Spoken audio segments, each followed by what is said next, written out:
Assalamualaikum warahmatullahi wabarakatuh. Shalom, Om Swastiastu, Namo Buddhaya, salam kebajikan dan salam sejahtera untuk kita semua. Kami ucapkan terima kasih dan selamat datang kepada yang terhormat Ibu Kepala Program Studi Ilmu Komunikasi sekaligus dosen pengampu pada mata kuliah Teknik Protokoler dan MC, yaitu Ibu Galuh Sukmaranti, SIKOM MSI.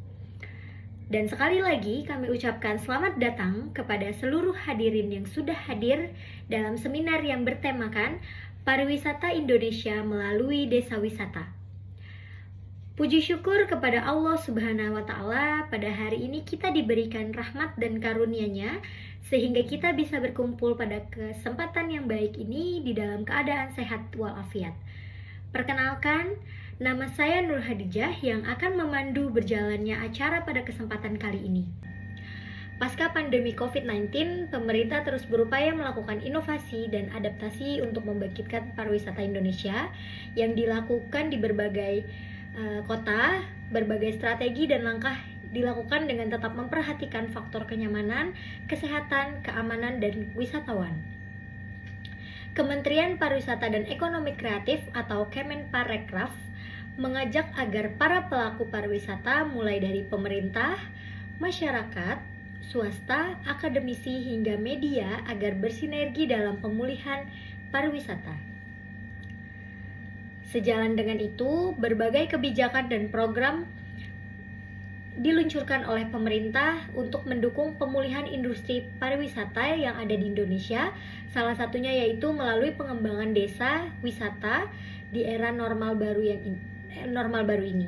Nampaknya desa wisata semakin menunjukkan potensi sebagai program unggulan pemerintah dalam mempercepat kebangkitan pariwisata dan memicu pertumbuhan ekonomi di Indonesia. Salah satunya, desa wisata menjawab tren pariwisata di global. Terjadi sejumlah perubahan tren pariwisata secara global termasuk di Indonesia. Adanya penggeseran dari pariwisata massal ke arah pariwisata alternatif, yakni kecenderungan wisatawan memilih jenis kegiatan wisata yang berorientasi pada wisata alam atau budaya lokal, dengan tujuan ingin meningkatkan wawasan dan pengalaman yang berbeda. Pada tahun 2023 ini akan semakin banyak wisatawan yang mencari tujuan wisata dengan kombinasi antara kota dan alam. Para wisatawan ini ingin menemukan tempat baru dan ingin merasakan pengalaman budaya atau cultural experience serta bahasa yang berbeda yang mereka dapatkan. Selain itu, melihat perkembangan sosial di masyarakat, wisata atau yang sering disebut healing akan meningkat di sepanjang tahun 2023. Hal ini diakibatkan adanya pergeseran paradigma atau shift paradigm tentang berwisata, yang mana wisatawan akan lebih mengutamakan destinasi dan kegiatan rekreasi yang memberikan manfaat pada kesehatan mental dan pikiran para wisatawan tersebut.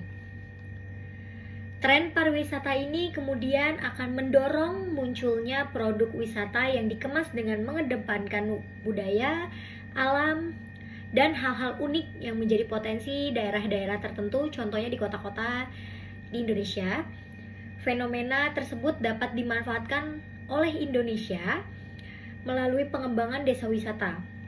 Desa wisata ini memiliki potensi yang sangat besar untuk menjawab kebutuhan wisatawan dan tren pariwisata dalam siklus global.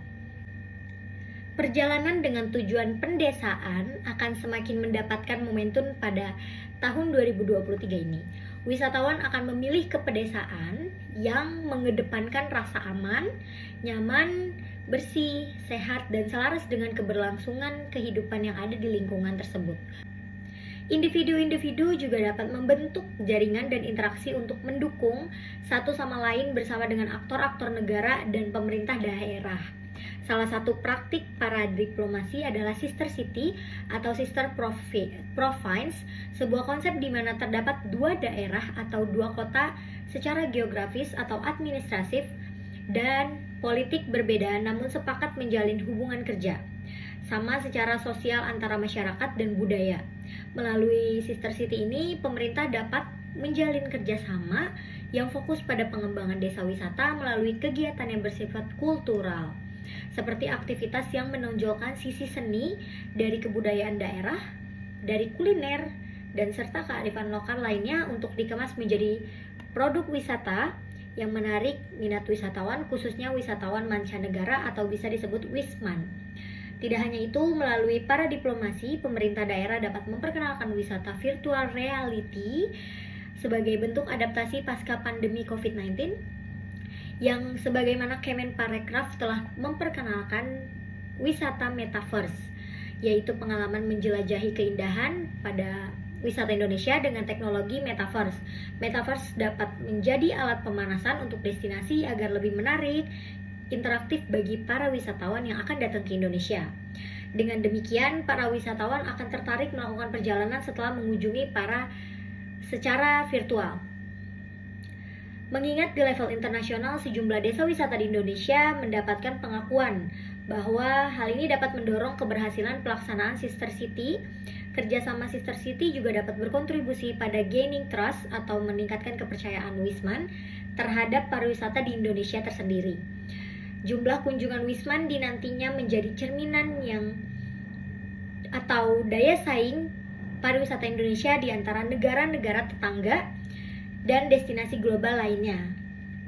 Dengan diikuti sejumlah regulasi pemerintah secara percepatan vaksinisasi, pelonggaran regulasi perjalanan, dan program cleanliness atau kebersihan, health atau kesehatan, safety atau keamanan, dan environment atau kelestarian lingkungan, maka ambisi Kemenparekraf untuk menarik 7,4 juta wisata di tahun 2023 ini bukan tidak mungkin untuk dicapai, tapi pada akhirnya sektor wisata yang Indonesia ini memang masih memiliki banyak pekerjaan rumah atau PR.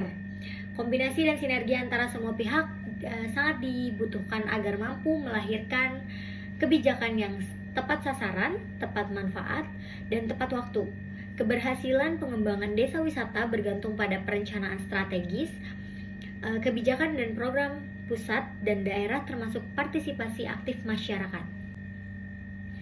Adaptasi atau inovasi dan kerjasama harus disesuaikan dengan karakteristik dan potensi desa agar desa wisata yang dapat tumbuh lebih resilient di tengah era normal baru ini. Diharapkan pengembangan desa wisata juga dapat menarik minat wisatawan, baik wisatawan Nusantara maupun wisatawan mancanegara, sehingga akan berdampak pada kenaikan pergerakan wisatawan dalam negeri di tahun 2023. Saya rasa cukup untuk pada hari ini. Demikianlah yang dapat saya sampaikan pada seminar kali ini. Semoga memberikan manfaat bagi kita semuanya. Wassalamualaikum warahmatullahi wabarakatuh. Acara yang akan dilanjutkan dengan materi-materi yang dipandu oleh moderator kami. Terima kasih.